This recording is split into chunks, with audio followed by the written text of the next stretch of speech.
this lesson I'm going to show you some of the licks in the song Glory to God Forever. There's a signature lick in the beginning of the song, and then there's also kind of a signature lick in the chorus of the song, and then in the bridge finally we'll learn some octaves that kind of help reinforce the climax musically of the song and how big it is in the bridge. So let's start with the intro lick. I'm capo 4, and this will put you in the G chord family, which makes it the key of B. Your lick is actually going to be in the first hand position, so you're going to cover really mainly the first fret and the third fret relative to the capo. So go ahead and go there, and you'll be on the second string with your pointer, and then your ring finger is going to get the third. Now as you're playing this, your 1 or your, you can think of it as your G with the capo. It's really a B is going to be ringing out over top of what you do with your lick. Before we jump in, actually, let me talk about the effects real quick. There's just I have a dotted eighth delay in time. And then there's another delay stacked on that. You don't have to worry about that if you don't want to. So that's all that's going on, just to kind of help fill it out. If you want a little reverb on there, that's fine as well. And of course some gain too. You can kind of get that to where you want it. The song does get fairly heavy in the bridge with gain, so if you want to save some of it for that point in the song, that's probably best. So back to this intro lick. Pointer finger on the 1, ring finger on the 3. So it just starts with 1, 3, 1, 0.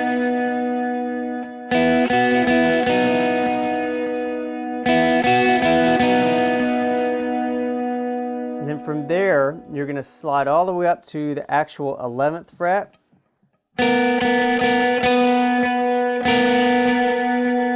So from 11, you'll go to 12, back to 11. So you have those two parts. And then you're going to come back and do that first part again, that 1, 3, 1, 0.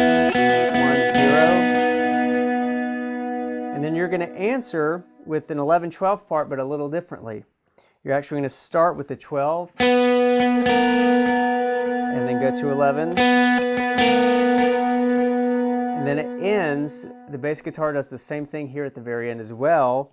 12, 11, 12. Just kind of 1, 2, 3. Real pronounced. So here's the whole deal from start to finish.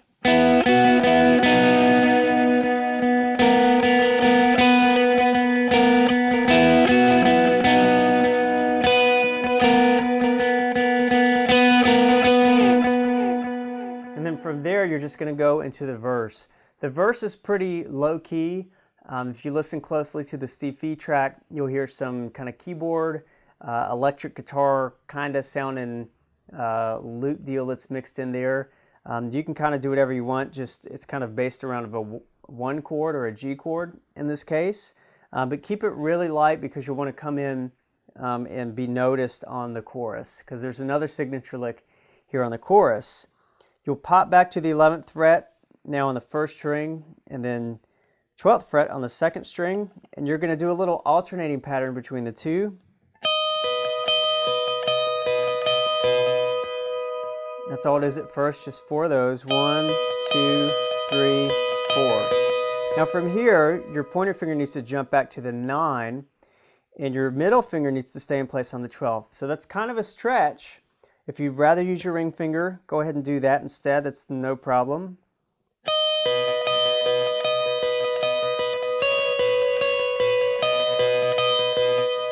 So you have 4 with 11 and 12. You have 2 with 9 and 12, and then you finish the other 2 with back to where you were with 11 and 12. So just think of it in that 4 all together here, 2 for 9 and 12, and then 2 more for 11 and 12. So here's that part so far.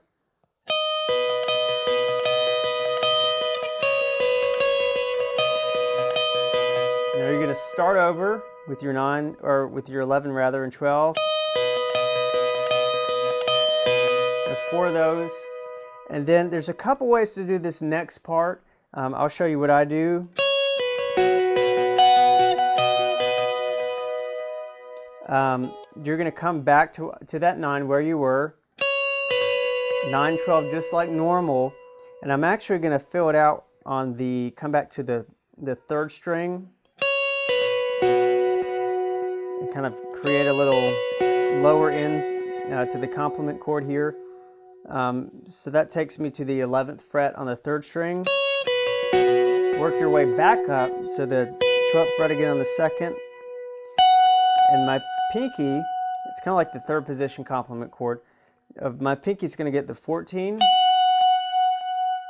So far.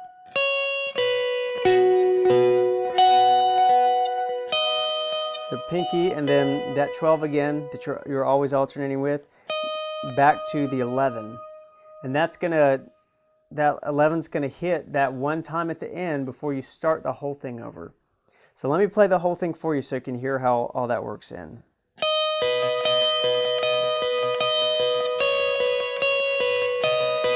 Starting over.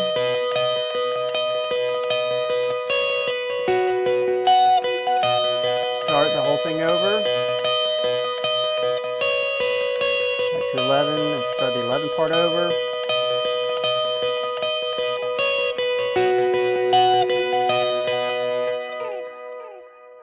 There you go. So that's kind of the signature lick for that chorus part. Now everything's working off of a complement chord, so you can actually experiment a little bit, kind of keep that middle finger or keep a finger planted on the 2nd string on the 12th fret, and then you can mess around and kind of do some other things. You know, make it interesting, change it up a little bit, make it your own, it's no problem. So we've covered the intro signature lick, the chorus signature lick, and now let's cover the bridge lick. What's happening here is the bridge is real big. There's probably a guitar just holding down some rhythm stuff. And then there's another guitar that has octaves that are playing. Now you can do it with a capo, but it sounds better without. Since we have the capo on, let me just show you your B. Will be on the, the 7th fret like normal, 6th string position. Now with the capo off, your B is going to be in the 2nd fret. That's the only difference. So it's the same deal. The only advantage with no capo is you can get that nice slide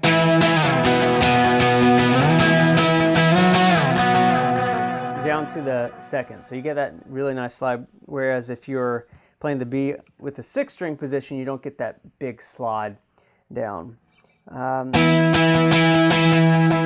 So we're going to start on the 7th, and you're going to play an octave shape. So what you're doing here, you're playing the root with your pointer finger, muting everything else, and then your ring finger gets 2 frets up, 2 strings down to get your octave.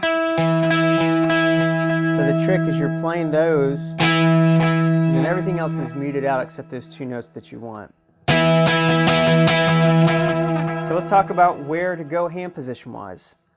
So you start here, just driving it with 8s, sliding down to the 6th. So I'm going from 7th to 6th, to the 2,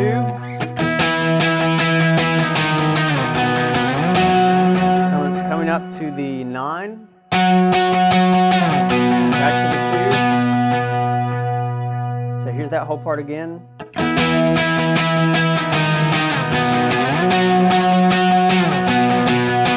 going to kind of start over here.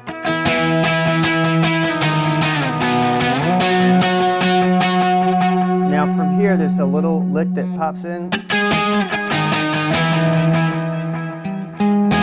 It's going to go 11. It's kind of a quick 1, 2, 3.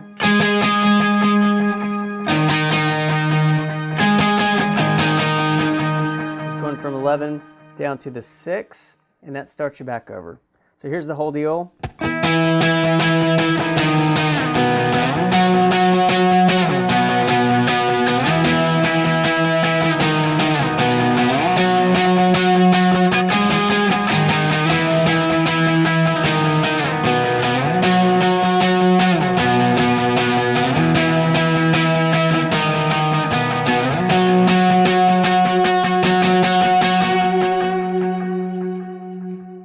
Everything else there is either just filling stuff out with a complement chord, or